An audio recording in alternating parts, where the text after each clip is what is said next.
Hallelujah. এবং আমি ঘোষণা করেছিলাম যে রোগীদের জন্য বিশেষ করে আমি মাসে একটা করে মিটিং রাখবো। যার বাড়িতে যে রোগী আছে, অনেকজন চায় না যে আমার বাড়িতে অসুস্থ রোগী আছে, আমার সমস্যা কিন্তু আমি প্রফেটের কাছে তো যেতে পারছি না, তাই তোমরা আগামী রবিবার তোমাদের রোগীদেরকে নিয়ে আসবে। আমি উপবাস থাকাকালীন সেই সমস্ত রোগীর মাথায় হাত রেখে রেখে প্রার্থনা করবো।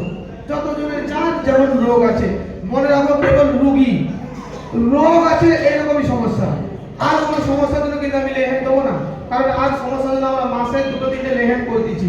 কেবল রোগীরা যাতে সুস্থ হয় তার জন্য এই মিটিং আগামী সপ্তাহে। তাই তোমরাও এই সুসমাচার মানুষের কাছে দেবে, কোনো টাকা নয়। প্রত্যেকজন মনে রাখবে, কোনো টাকা নয়। আমি পরিষেবা এখানে অ্যালাউন্স করছি যাতে রোগীরা সুস্থ হয় প্রভু যিশুর নামে, মানুষ যেন আর একবার বাঁচার স্বপ্ন দেখে প্রভু যিশুর নামে।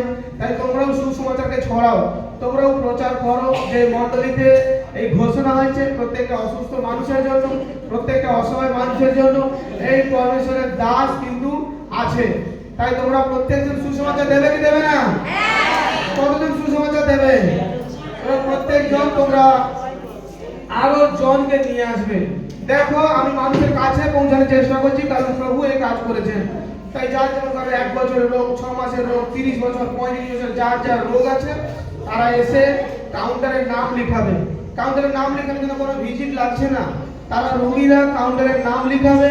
আমি মিটিং শেষে তাদের উপরে হাত রেখে প্রার্থনা করবে এবং তাদের কি রোগ আছে তারা যেন কাগজে লিখে রাখে। কাউন্টারম্যান শুনে রাখ ভালো করে, যার যার রোগ সে কাগজে লিখে রাখবে। যার গুপ্ত সমস্যা, যার টিউমার, যার শ্বাসকষ্ট, যার কিডনির পাথর, যার পিরিয়ডসের প্রবলেম, যে রোগগুলো আছে, সুস্থতা হচ্ছে না, ব্রেস্ট টিউমার, ব্রেন ক্যান্সার জাতীয় রোগ, যার রোগ হোক, তোমরা বিশ্বাসের সঙ্গে কাগজে লিখে রাখবে। আমি কাগজ পড়বো, এক একজনকে লিখে দেবো রবিবার।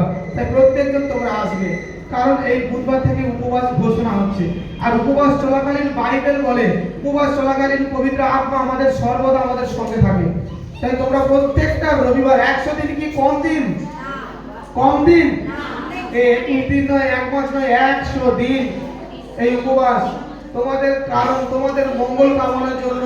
কারণ আমি শুরুতে যখন আমাদের মণ্ডলী স্টার্ট হয় 7 মাস আমি বলেছিলাম যে আমি বেতনভুক্ত নয়, যে তোমাদের কাছ থেকে শুধুমাত্র টাকা আঁকড়ে নেবো, নিয়ে হঠাৎ করে মণ্ডলী বন্ধ করে চলে যাবো, এমন নয়। আমি তোমাদের কাছের, তোমাদের নিজের। এবং এই যে রোগীদের জন্য যে লেহেন্ডের যে ব্যবস্থাটা, এটা আমার ইচ্ছা নয়, স্বর্গের পরমেশ্বরের ইচ্ছা। আর তার ইচ্ছা দ্বারা এই কার্যকারী হচ্ছে। কারণ আমি জানি আমি যা বুনবো আমি তা কাটবো যিশু নামের নামে। আমি হয়তো তোমাদেরকে লাখ লাখ টাকা দিতে পারবো না, হাজার হাজার টাকা দিতে পারবো না, কিন্তু তোমাদের জন্য হাঁটু পাততে পারবো, তোমাদের জন্য উপবাস করতে পারবো, তোমাদের মাথায় হাত রেখে রেখে পরমেশ্বরের কাছে দোয়া প্রার্থনা করতে পারবো। এটা তো আমার মধ্যেই আছে না, আমি তো পারি এটা। আমি সেই দিক থেকে তোমাদেরকে সাহায্য করতেছি। তাই তোমরাও প্রত্যেকজন আরো একত্রিত হও, এই মণ্ডলীর সুসমাচার তোমরা আরো জনের কাছে ছড়াও। এটা প্রচুর প্রয়োজন আছে। আরো বিশ্বাসী সন্তানের কাছে এই মণ্ডলীর প্রচার ছড়াও যে তুমি অসুস্থ, তোমার প্রবলেম সলভ হয়নি, তুমি যেখানে যাচ্ছ না কেন, তুমি প্রফেট সমীর দাস মিনিস্ট্রির পিছনে আসো, তোমার জীবনকে পরমেশ্বর বদলাবে যিশু নামে। এখানে রোগী কে আছে? অনেক বছরের রোগ এখন সুস্থ হয়নি, কেউ কি আছে? আচ্ছা, অনেকজন আছে, চিন্তা নেই, আগামী সপ্তাহে লেখে গেছে তোমাদের জন্য। যা রোগ, যা প্রবলেম, যা সমস্যা আছে, আমি তোমাদের সত্য বলছি প্রভু যিশুর নামে যদি তোমরা বিশ্বাস করে, যদি পারো, উপবাস করে আসো, পরমেশ্বর তোমাদের জীবনে 21 দিন বা 51 দিনের মধ্যে সাঁকো খুলে দেবে যিশু নামে। যত বড় ক্লিনিক্যাল প্রবলেম থাকুক প্রভু খুলবেন।